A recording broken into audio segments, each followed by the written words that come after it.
It's me, Monojoy, And I am Shardul. and welcome back to another episode of Powered by Tech. In this episode of Powered by Tech podcast, we are going to talk about SpaceX. Of course, space exploration is something that has always fascinated both of us, and we are so excited to finally make an episode related to space and space exploration. So, Monojoy, what are we going to talk about in this episode? Today, we are going to talk about SpaceX, the company that is in the talks recently, and the company which shares a vision to take humanity to Mars and make our life multiplanetary. Yeah, SpaceX has many missions such as Starship, Starlink, Starshield, etc. And they also have an internet service called Starlink, Yeah, which is very interesting. yeah, that is really cool. Like, it uses satellites to provide internet. Yeah, of course, and we are going to talk about that later in the episode. Well, let's talk about space. Why are you so interested about space? Monojoy, space has infinite possibilities. Like, there could be anything in that vast void of space. Of course, and also if we take a look at our universe, there's so much that we have not explored yet. And if we take a look at the planets in our solar system, we don't even know if how those planets actually are to live, and no humans have went there. So I really appreciate the vision of SpaceX to make our life multiplanetary. Yes. So, the first segment of our podcast today is space exploration. Of course. Let's talk about the history of space exploration. Well, we have had the biggest achievement in 1969 Yeah. when Neil Armstrong stepped on the moon with Buzz Aldrin. Yes. So, that was a huge leap for mankind. And as Neil Armstrong went on the moon, he also brought back some samples of the moon's soil. Of course, and I think that's in a museum right now, and people can still see it, which is very fascinating. And also, after that, we have had so many Apollo missions to space, to moon, and we have had so much success. Later, it was stopped because of some budgeting issues, I guess. But that was just so much success we as humans had. We have stepped on the moon, and now we are preparing to go to Mars, which is like the most exciting part. Yeah, so NASA is bringing back the moon missions in the Artemis spacecrafts, in the Artemis mission. Oh wow! Please tell us more about that. So Artemis is in the testing phase right now. They have sent some spacecrafts to the moon without humans, and I think in 2024 or 25 they are also going to send humans. That's very interesting. Also, a lot of people are interested in space because they believe that aliens may exist in some other planet. Yeah. So aliens is really an interesting topic when we talk about space. Yeah, it is probably the most controversial topic that there ever exists, and no one can really confirm or deny that. And that's the most important and the interesting part. Yeah. So Monojoy, what do you think? Do aliens exist? Well, as I said, I cannot confirm or deny that, but I think we should have a hope that aliens do exist. Yeah, we should. Also, Elon Musk says that one of the biggest questions in physics and philosophy is that where are the aliens? Aliens might be anywhere in this whole space. Like, space is really big and we can't really estimate where aliens can be. Yeah, and also a lot of people say that Elon Musk is an alien. He once tweeted that. Yeah, like uh, we can't say anything about that. Of course. And also, Elon Musk is very famous for his interesting tweets. Yes. So he also tweets really funny things. Yeah, you should not take them very seriously. Yeah, and he also sent a Tesla Roadster to space. Isn't that cool? Yes. And that is, oh my God, that is so interesting. And they literally put a Tesla Roadster, a real one, with an astronaut, not a real one. And they put it on their rocket. Which one was that? It think. was a SpaceX rocket. Oh, yeah, it was a SpaceX rocket. So where do you think this Roadster is right now? I know that there is a website which is like whereismyroadster.com. I think something like that. Maybe we will link that in the description. Yes. And that can actually say the exact location of it. Well, Yeah. not exact, like it predicts. Mm. And by the way, the dashboard of in the dashboard of the Roadster, there was this screen which said "Don't panic." That's cool. Of course, that is. And So it also had something very interesting. It said stuff like "Made by humans on Earth," in case aliens find it. So now let's talk about SpaceX. SpaceX has a total launches of 225 and it has landed 189 times. That is so great. And also, it has had like total reflights of 159. And they're really famous for their reusable rockets, right? Yeah, they make rockets which can land and launch with the same rocket. Like they are reusable. Yeah, so like what they do is that they take off and then they put the payload on the orbit and then they land again very intelligently. Well, without exploding. They've exploded a lot of times, but now I think SpaceX has got the experience. What Yeah. Elon Musk said about it was that they think the rocket as an aircraft. And he says that think about this. If every time you fly on an aircraft, it just breaks away, and every time for every flight you have to have a new aircraft, that would be very inconvenient, right? That would be really costly. Yeah, very costly, and it would be probably a stupid thing to do. Yeah. We're not saying that other agencies are stupid, but Hmm. yeah. Yeah. So SpaceX designs and builds usable rockets and spacecrafts at its headquarters in California. Yeah, and they also have this launch station in Boca Chica, Texas. And that launch station is known as Starbase, Of course, like referencing to the Starship rocket. yeah, and we are going to talk about that, and that is like a really interesting part of our episode. So stay tuned, guys. Yes. So apart from Starship, SpaceX has many rockets such as Falcon Heavy, Falcon 9, Dragon, and Rideshare. Now let's talk about Starlink. So Monojoy, what is Starlink? Starlink is an online internet service which operates from space, and it helps people connect to internet even from rural areas. So does it really have a good internet speed? Well, that is a question that was in debate for a long time. Well, right now they are promising a high speed of 50 to 150 Mbps, and they have about 1,000 satellites in space, and they plan to send like 30,000 in like 4 or 5 years, which is really interesting. Yeah, but 50 to 150 Mbps is really less if in comparison to the routers we have in on Earth. Yeah, of course. And that is something very interesting, and we should take a look at the possibilities here that can be achieved with the orbit satellites. Also, SpaceX says that they are working on a plan to make sure that their speed is very high with a low latency. So even for stuff like video conferencing and gaming, you would not have a lot of problem. Okay. Also, there are some challenges that are faced by SpaceX in deploying the Starlink satellite. For example, there are things like a lot of people call it, and it's actually a new thing, which is called orbit unavailability. What that actually means is that the more satellites go onto space, and like every satellite takes like a single orbit, and that is because they do not eventually crash with Yeah. each other. So a couple satellites maybe of the same company, they would take the same orbit and they Yeah. would do revolutions on that. Hmm. But once that orbit is taken, other satellites cannot take that exact orbit, or other company cannot take that orbit because they might have a potential risk of collision. And that's a challenge faced by it. And a lot of people say that it's a first come first serve orbit Yeah. situation. So the earlier you come, the better orbit you get, the lower radius you get, and that would help you with internet speed connection. Yeah, so this concept is also known as space junk.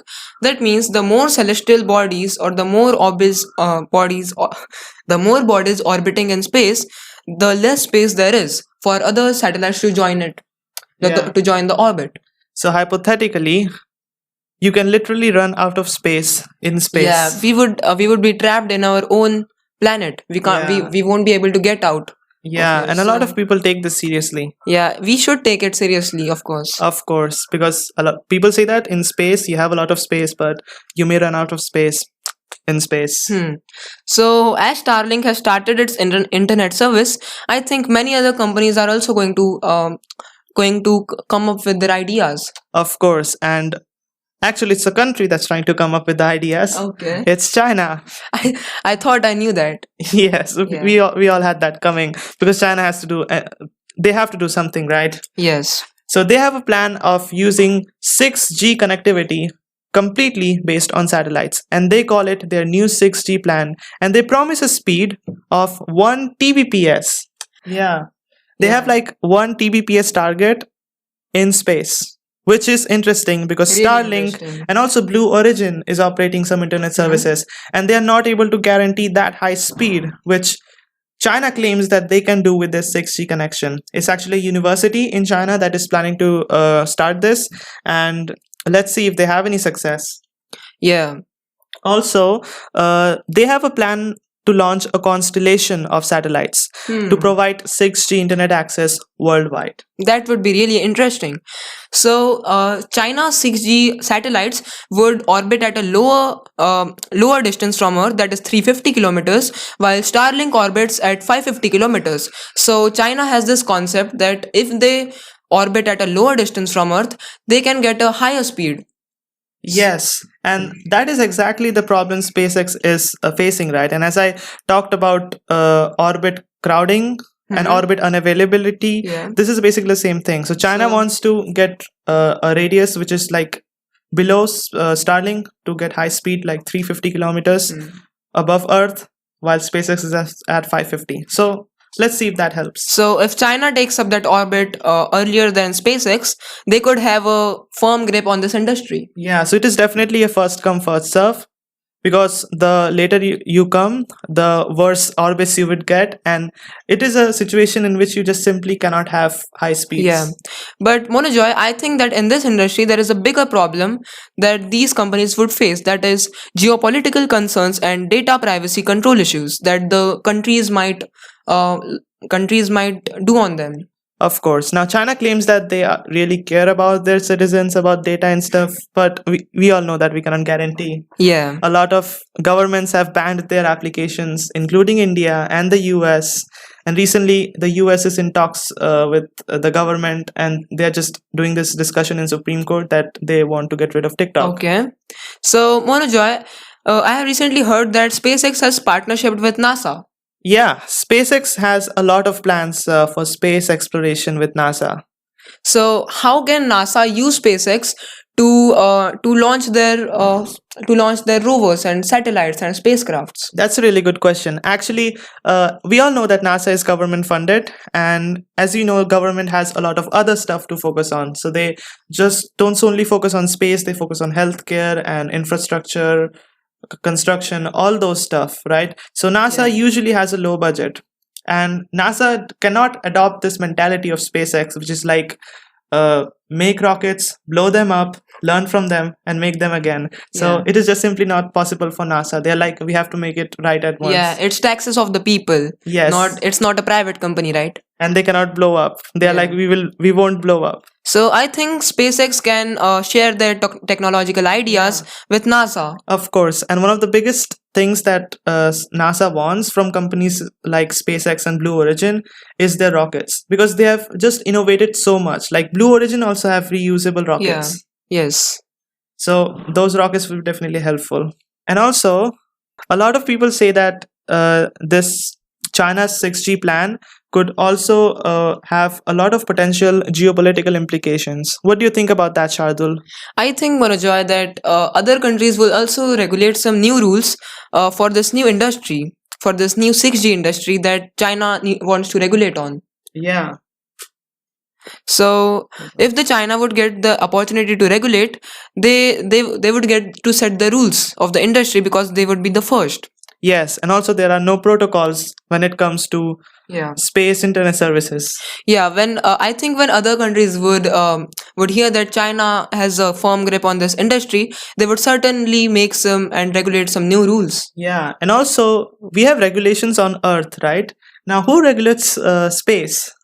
There is no one right now. Yeah, like we have this our space station, Hmm. and that is like run by multiple countries, Yeah. but still we do not have standard regulations. Yeah, there is no particular organization that regulates the rules on space. That is an interesting topic to debate on. Yes.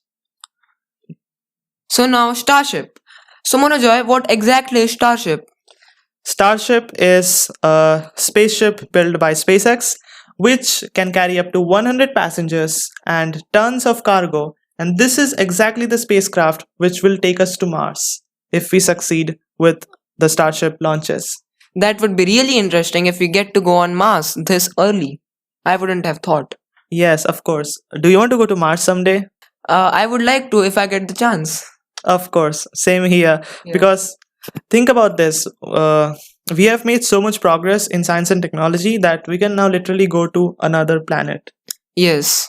So, SpaceX founder Elon Musk has said that Starship launch could eventually cost $10 million or less. Now that's a lot of money. Yeah, but I think for a spacecraft launch for an interplanetary missions, 10 million is really less. Yeah, if you compare it with the Yes. scale of it. Yeah. Do you know that Starship just blew up? Oh yeah, it did.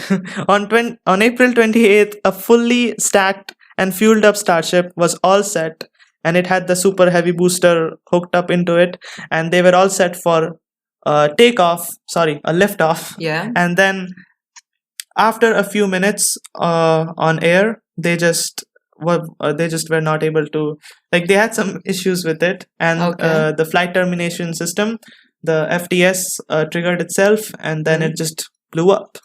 But what is FTS? FTS is a flight termination system. Hmm.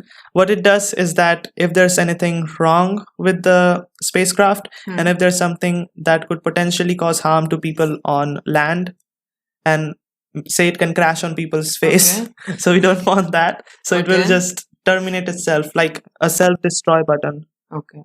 So what you're trying to say is SpaceX intentionally blew up the Starship, isn't Yeah, that? yeah, we can say that. So I don't think SpaceX and Elon Musk would take it negatively. Instead, they would take it positively and learn a lot of new things from this blow up.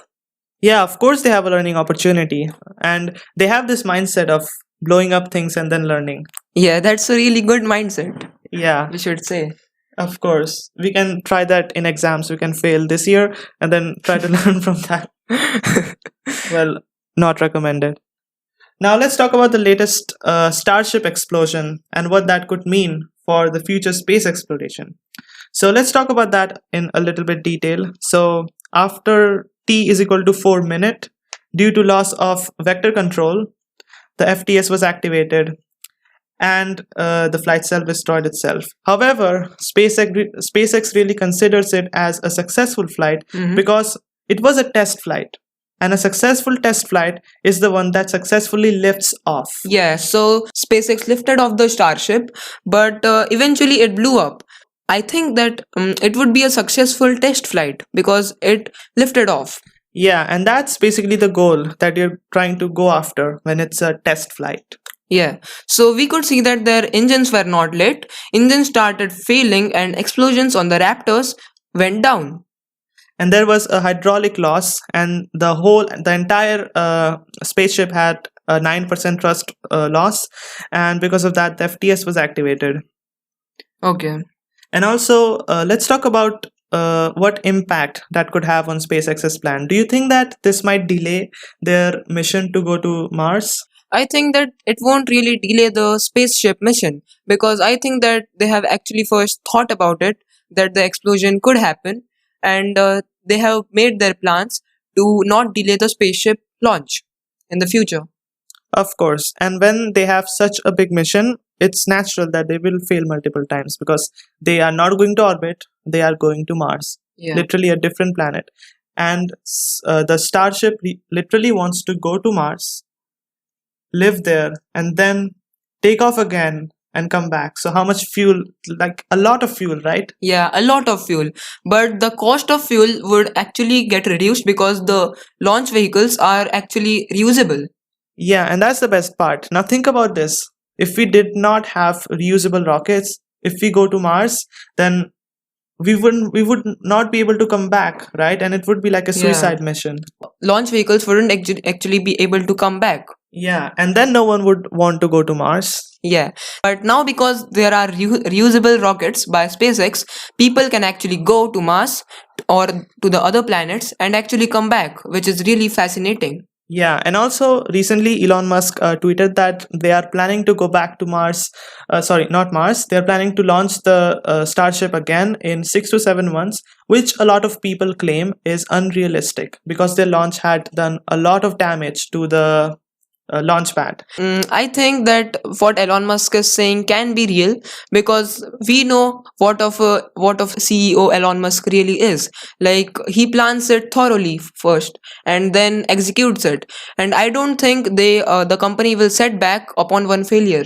Yeah, definitely they have good plans and they have a very nice team. So Monojoy, now let's jump to the conclusion. What are your final thoughts on SpaceX and its contributions to space exploration? I believe that SpaceX is a company which is absolutely visionary. Yeah. It can bring a revolution to space exploration, isn't it? Of course, and they want to make a backup of the human race. And I think they are working so hard to do that. And almost every decision which they have taken is from that point of view. Yeah, and I think that their dream could actually become real in a few years, isn't it? Yeah, and do you think Starlink would be able to succeed? If their plans are good and if China doesn't make a good move in that industry, I think they would surely succeed. Yeah, and I think SpaceX has already done it and China plans to do it. So SpaceX has an advantage. Yes, it really does. Thank you everyone for listening to our podcast. We hope you enjoyed this episode. Thank you for tuning in to SpaceX podcast. Yeah, and we hope you liked our conversation about SpaceX and the possibilities of future explorations. Yeah. So guys, kindly leave a review on our podcast episode and kindly follow the podcast. Yeah, and please rate us 5 stars on Spotify and follow the podcast. That really helps. Yeah. We also have a Twitter handle and a YouTube channel for our podcast. So kindly go and subscribe to that YouTube channel. And Monojoy, now what do you think our next episode's topic would be? That is an interesting one. Well, by the way, you guys can let us know what you want to hear about. And we will keep this a surprise next week. So we will leave a question in below this episode so you can answer it. Definitely. Powered by Tech is available on Spotify, Apple Podcasts, Google Podcasts, Amazon Music, or literally wherever you get your podcasts. Thank you very much for listening, and we will link our social media in the description. It's me, Monojoy, and with me is Shardul. Thank you for tuning in. Bye bye. Bye bye. See you next week.